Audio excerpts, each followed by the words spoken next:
Hi, I'm Bob. Welcome to the 5 Minute Econometrics program, which focuses on the basic econometric concepts and estimation methods. In the last topic, we discussed the cause of omitted variable bias. Today, I want to briefly introduce 4 methods to alleviate the omitted variable bias. I have already uploaded some videos for each method. I will post the links in the description below, and you can watch the videos for more information and examples with real data. There are 4 estimation methods we often use to alleviate the omitted variable bias. The most popular approach is the instrumental variables estimation method. Recall that the reason for the omitted variable bias is the correlation between the omitted variable in the error term and the explanatory variable in the model. The explanatory variable that correlates with the error term is called the endogenous explanatory variable. The idea of the instrumental variables estimation method is to find another variable, z, that closely relates to the endogenous explanatory variable, x, but does not correlate with the omitted variable in the error term. The instrumental variable's definition is as follows. In an equation with an endogenous explanatory variable, an instrumental variable is a variable that does not appear in the equation, is uncorrelated with the error in the equation, and is partially correlated with the endogenous explanatory variable.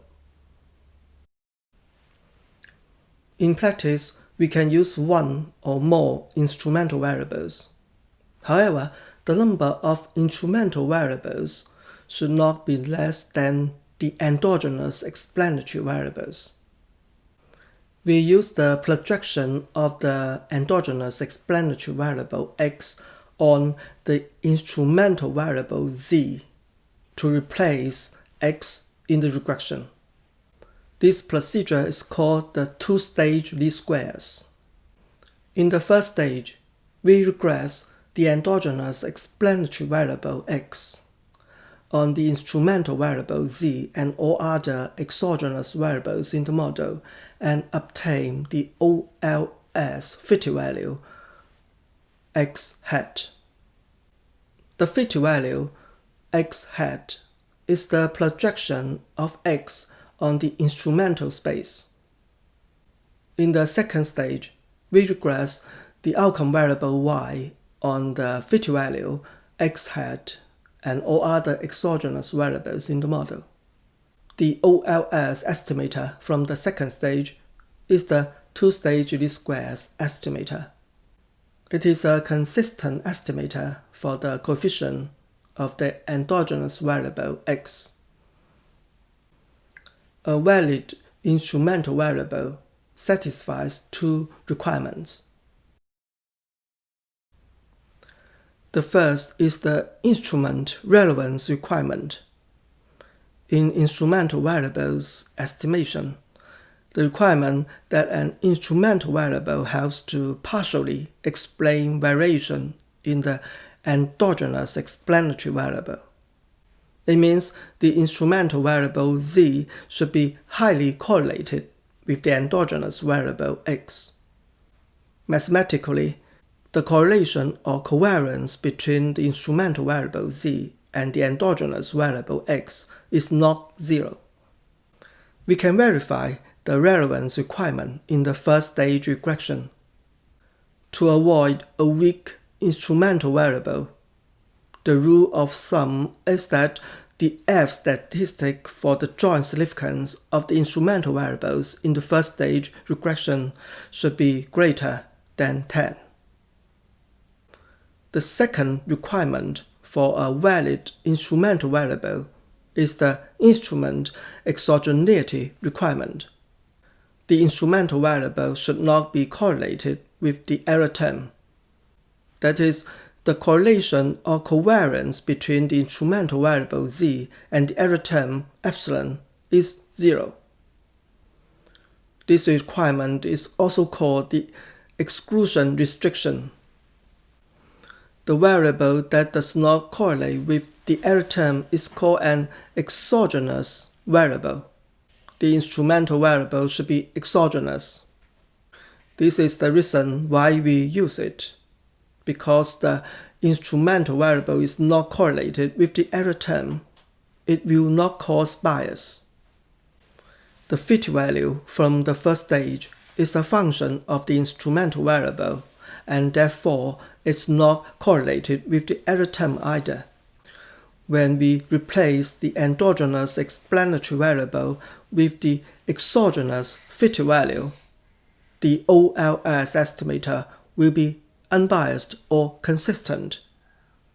The challenge here is that we cannot verify this requirement using regression. We have to argue that the instrumental variable is uncorrelated with the error term by common sense or economic theories. The instrumental variable's estimation is a general method for omitted variable bias.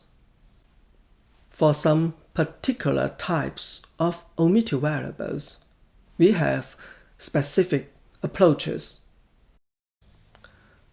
One type of omitted variable is called the time-invariant omitted variable. They are the characteristics that do not change over time, such as gender, race, birthplace, or any time constant unobserved factors. The standard panel data fixed effects method performs the time-diminishing transformation within each individual. The transformation will eliminate the time-invariant unobserved component in the error term. In other words, the explanatory variables in the model are allowed to be correlated with the time-invariant unobserved factors in the error term. The OLS estimator is still consistent after using the fixed effects approaches. To employ the panel data fixed effects method, we need to collect data in the panel structure. That is, we observe each individual several times. That needs more effort, and it is the cost of using the panel data fixed effects method. The third method, difference in differences, applies to two similar individuals, firms, cities, or countries. One of them received a treatment or a policy intervention, while the other did not. To evaluate the treatment effect, we can compare the two individuals and find out whether the difference in the outcome variable is statistically significant. The difference in differences method is based on the parallel assumption. The parallel assumption implies that the unobserved factors or omitted variables in the error term for the two individuals have the same trend over time. The fourth method is for another special omitted variable.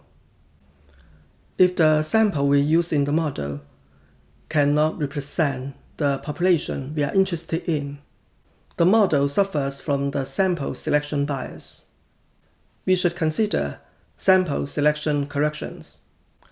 The endogenous sample selection occurs when the selection criterion is correlated with the explanatory variables in the model. It can be seen as a selection criterion variable being omitted from the model. The idea of the sample selection correction is to find a proxy for this selection criterion variable. The Hackman two-step procedure aims to find the probability of being selected into the sample and then add it to the original model. The selection probability, or the inverse Mills ratio, acts as a proxy for the omitted selection criterion variable to reduce the sample selection bias. Thank you very much for watching this video. See you soon on the next topic. Take care.